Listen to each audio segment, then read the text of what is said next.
Well, hello friends. Welcome to the Bernadette Manor, as we have so lovingly decided to call it. It is October. This place is not nearly spooky enough. Hold on.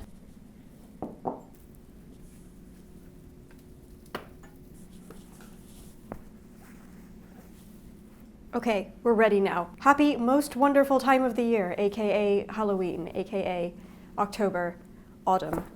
All of that fun stuff. I hope you are enjoying this fabulous season. So what happened this month? Well, I finished a chemise à la reine, which was the only sewing project that I completed this month, but I mean, that's to be expected because making one project a month is like fast for me. So yay, we did a thing. The other project that I finished this month is the sewing room. It's done, well, done-ish. There's still a lot of organizational stuff and cleaning and just making this feel lived in and homely.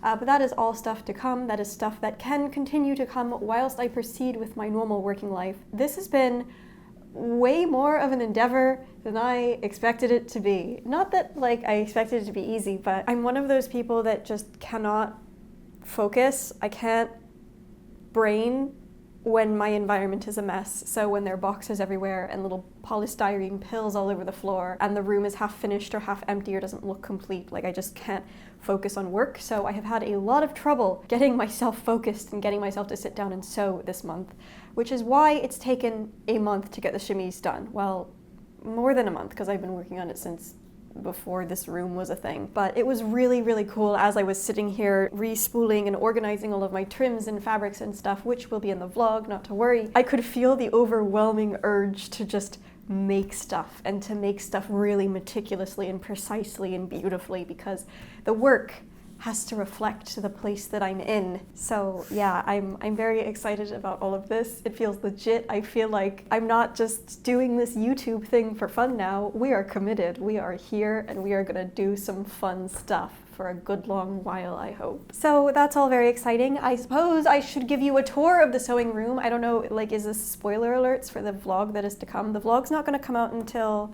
probably the end of October because I've got a few more time-sensitive things to go up in the weeks before. That will actually give a nice amount of time to get settled into the space and then do a nice wrap-up of here's the thing. But meanwhile, since you're here, I suppose I can show you around. So there's still a bit of mess that has to happen here. Etsy orders that need to go out, yay. I guess I'm giving you an entire apartment tour. Don't tell the internet, I guess. This is my little kitchen space over here. The door's over there behind the boxes. And then we have the actual working space, which, I mean, again, still a bit of tidying that needs to happen, but I've got my desk over there, which is an absolute disaster. I have not addressed this in the entire process. I have this teapot lamp, which I did not actually intend to like deliberately get into the shot in the chemise video, but tons of people in the comments were like, teapot lamp, and I was like, wait, what, where? It's over on my desk now, which is cool. We've got the magical slidey ladder bookshelf, which I'm really, really excited about. It's got some strategically placed Kleenex on it right now, because as you can tell, maybe or maybe not, I have been a bit ill. There's been a lot going on. Anyway, we have books now. We have lots of fun and exciting books. I guess I shall have to do the thing now where I do the thing because everyone is asking me about books. So I guess I should have to talk about books at some point in future, but lots and lots of books here. I also still have my Murphy bed situation as well as the two bookshelves on either side of that. So still more books here, still more books here. I actually have space on the bookshelves, so I have room to actually buy more books, which is something that I have not had for literal years. I've just been stacking books up in corners, as you may or may not know. There used to be a pile of books that live there, but now I have space and I can buy more books, which is not a good thing because like I've got so many books that I need to read. I'm really like anal about my reading organization, and so I can only shelve the books that I've read. So all of the books on all of these shelves are books that I have personally read cover to cover, not just skimmed through, but like read properly. All of the books that I have not read are stacked up in my bedroom, deliberately creating a mess so that I actually feel motivated to want to clean it up by reading them. Anyway, that's a different tangent. But we have fabulous rug, which I am in love with. We have, well, tripod situations, dress form situations, lighting situations. I deliberately kept this space open. I mean, you'll hear all of this in the vlog, but this has to be kept open because the Murphy bed has to be able to come down, and I don't want to be moving large pieces of furniture.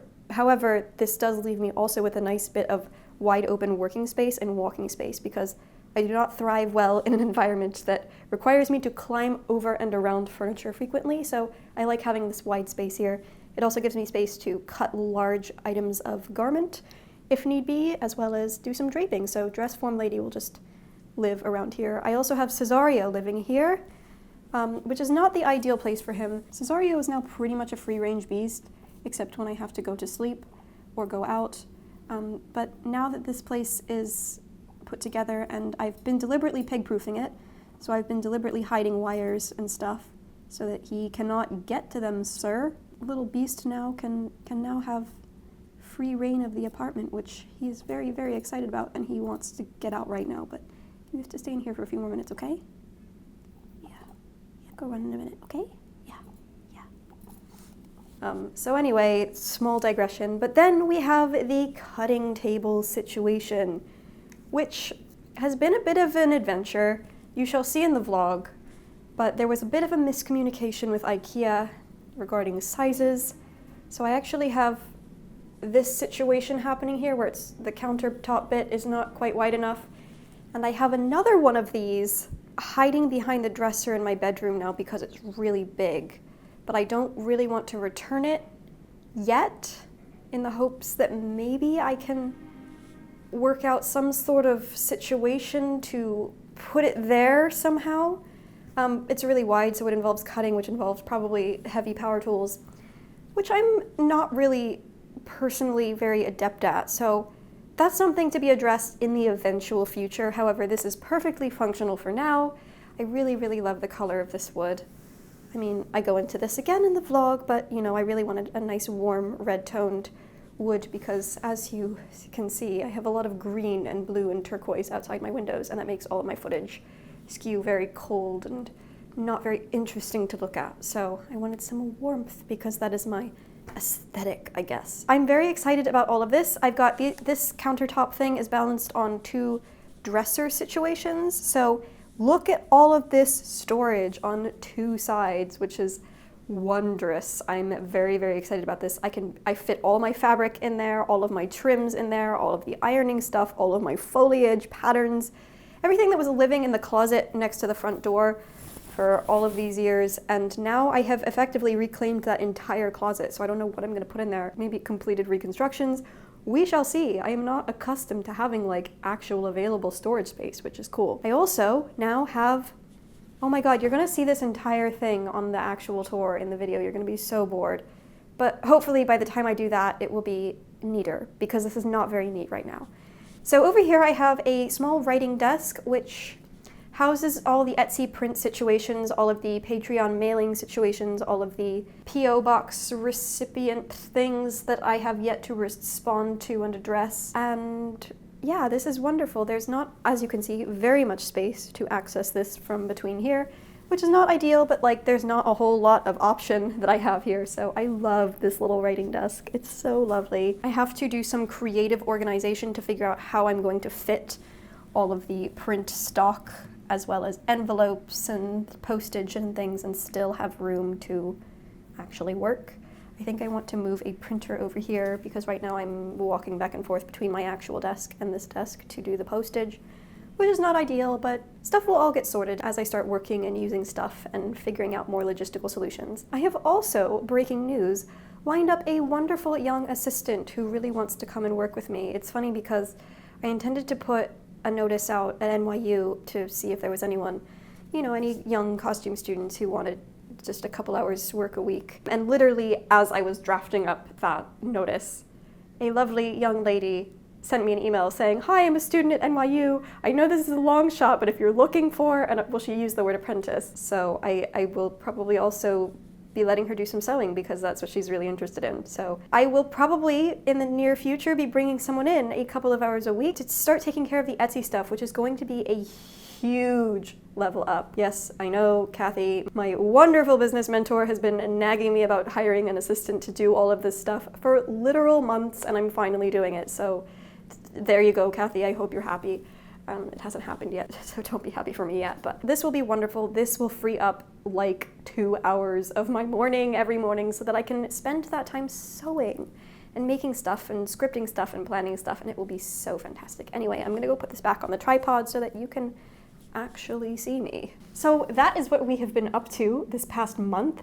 What do we have happening next month? Well, this month. What is on the plan for October? Well, friends, now that the chemise is done, I am about to, well, I have embarked already on the research portion of my final project for the year, which is the Historical Hogwarts project, which, if you didn't see, for those of you on the voting and up tiers, I know, like, I've been terrible about, like, putting out polls, but we have a poll now, an actual real poll, so if you are on one of those tiers, maybe you want to go have a look at that if you haven't already. Basically, if you don't know the project, I have it in my head that I really want to reconstruct something from when Hogwarts was founded in the year 990 AD. However, I cannot decide if I should do a student uniform, what a student at Hogwarts would have been wearing in the year 990 AD, or whether I should do a reconstruction of what Rowena Ravenclaw would have been wearing in 990 AD when the school was founded. Debates happening here and there. I've been asking a lot of my fellow costume people, what do you think would be most popular? What do you think people would enjoy? What do you think is the more interesting project? And I've gotten thoroughly mixed results, so it's gonna be a tight race, I think, and I'm gonna let the Patreon poll decide it, probably, because that's what you're here for. On the one hand, the student uniform is probably the most relatable, the thing that people would most want to reproduce themselves. However, Rowena Ravenclaw, it has a similar Lady Sherlock vibe to it, where people sort of, where it has a character title name and people can get excited about it, rather than the Hogwarts student project. It's the Rowena Ravenclaw project, which is, I don't know, it sounds nicer. It's also, there's going to be a bit of a discrepancy between the style class, I guess, of the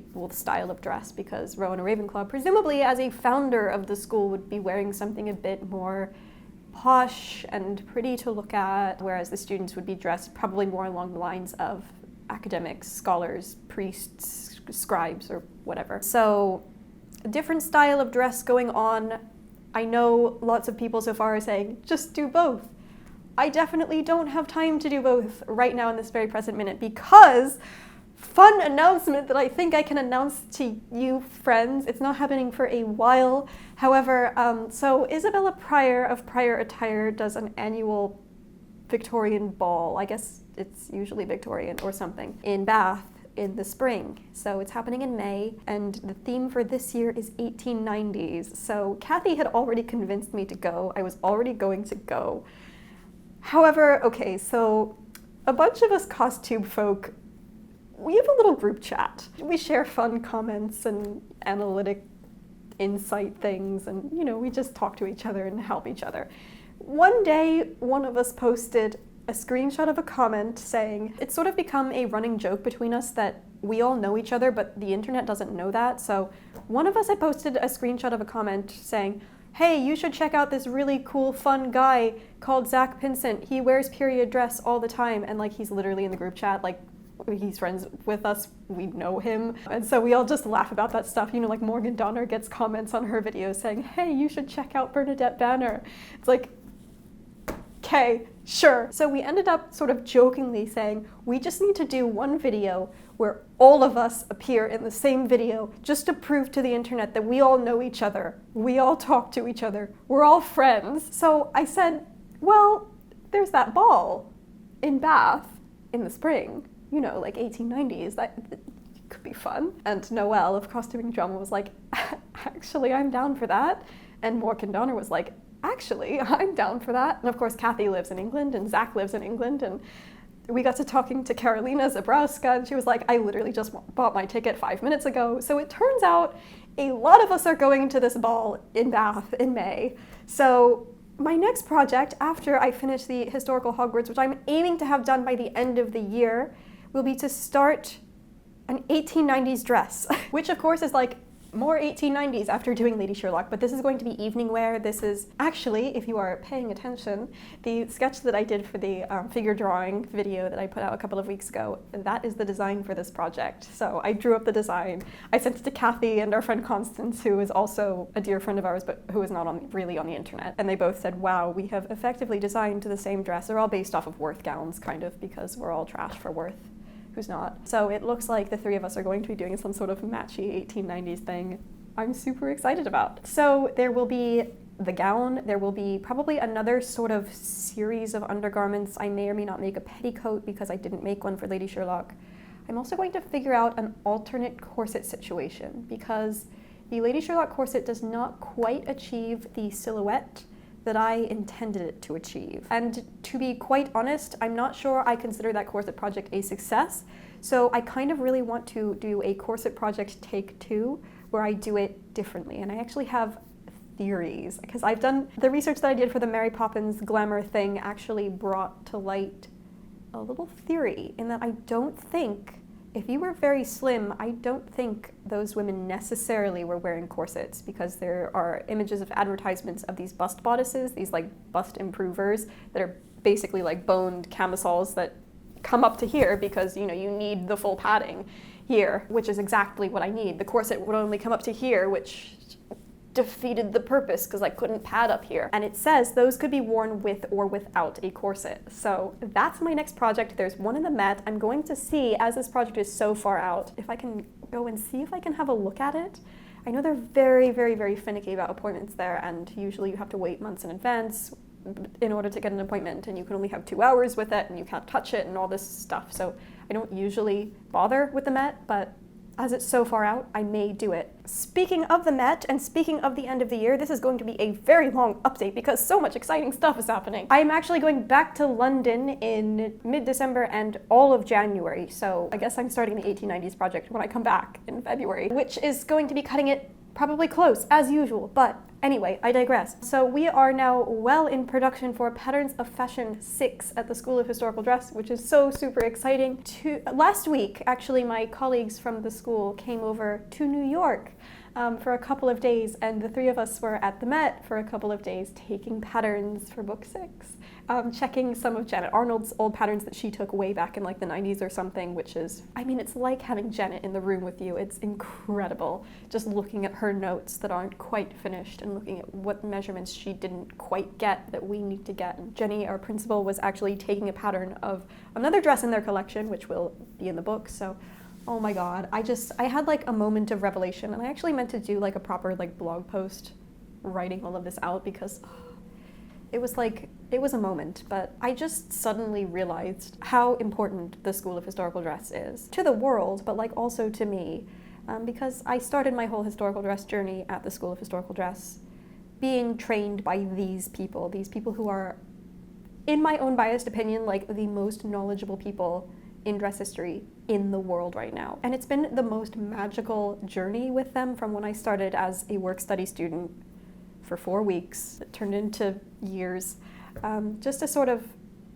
experience the progression from you're a student, you're still learning, to now you're working with us, to now I am being treated like a colleague, like a full, equally respected colleague at the school, which is like, it's mind-blowing because it's like, now I have the capability because I have this incredible opportunity to be working on YouTube, which allows me to work anywhere in the world really, and, you know, continue to sustain myself because none of us at the school get paid, especially when you write books. Like, nobody makes money until the book is out in the world being sold. So all of us are doing this completely in our spare time, between film jobs, between theater jobs, between, you know, teaching jobs. I sort of feel like I'm like dutifully obligated to keep contributing to the school now because I've been given this incredible opportunity, this incredible flexibility in my life, in my location, in my work schedule, that I can devote the time to helping them with the book. So I will be back in December doing more reconstruction work, more drawing work. There's going to be another comic. We're going to do The Mantua Maker's Tale based off of, if you look closely, if you have a copy of Patterns of Fashion or a copy of the poster, the last panel, if you look at the green dress that she's wearing, the green polonaise, that's actually drawn off of a real polonaise that we have patterned for book 6. So there will be a comic based on the making of that dress. I'm so thrilled to be able to get to work with them. And when they came to the Met, and when we had this week working together here, I was just sort of reminded of how important that work is, how little I know, how much more I still have to study and to learn. Because when I was at the school initially, back and forth, I I mean, I was just like, you keep your head down and you keep your ears open and you just keep listening and you just keep working and you just keep studying. But now that I'm sort of on my own here in New York, being somehow perceived as an authority figure, oh my god, going down into the comment section of the Glamour video and reading, thank goodness they've got a proper expert now. That was like deeply disturbing, but that's a whole different tangent that I could go on. But like basically, you know, I'm the baby of this bunch over at the school, and like I'm the one that's now perceived as an authority in the dress history field. It's absolutely, I mean, astounding and a little bit disturbing. But anyway, what was I saying? But yeah, anyway, so I was reminded about, again, how much I have to learn and how much I should be spending this time at the school, and I should be taking these month or 2 or 3 periods a couple of times a year to go back to the school, to keep learning, to keep training with these incredible, I mean, teachers, mentors, colleagues, so that then I can provide better information for you and I can be a better, more reliable source, maybe one day become this expert that I am perceived to be. But anyway, I have been rambling on for so long probably. So yes, this is where we are presently with life and with work and with all of this amazing fun stuff. I know I say this like every single month, but like, thank you so much, every single one of you, for being here, for allowing this to happen. Hopefully, you know, we are working towards wonderful things. Oh my god, I didn't even tell you like what else I was going to be up to this month. Okay, well, alternatively this month, whilst I work on the Historical Hogwarts project, because that is something that probably won't go up until like December, late November, because I will need lots of time to make this. But I have quite a few research-based videos that I'm intending to start putting up now.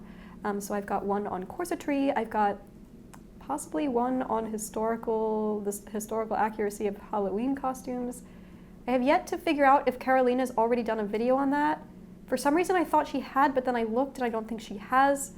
So if she hasn't, then I'll do one, and if she has, then like, what's the point? That's something that will maybe happen. I want to do a video on like the presence or lack thereof of undergarments, of underwear, of like the thing that we call underwear now in historical dresses. And how did they pee? Well, because they didn't wear underwear. Anyway, that's something that's in the works. So lots of like little research-based things. I also want to get into the whole fast fashion thing, the whole historical wardrobe thing. Lots of like weird talky videos to come, and then sewing videos will happen whilst I do those. So lots of fun things happening. Again, thank you so much for being here. We are doing fun things, I hope. We are exploring dress history and making fun stuff. Okay, my battery just died, so we are back just in time to say goodbye. So I shall look forward to seeing you, well, next month again, but also this month continually on video, because that's what we do around here. We make videos and we have fun. So yeah, I shall see you soon.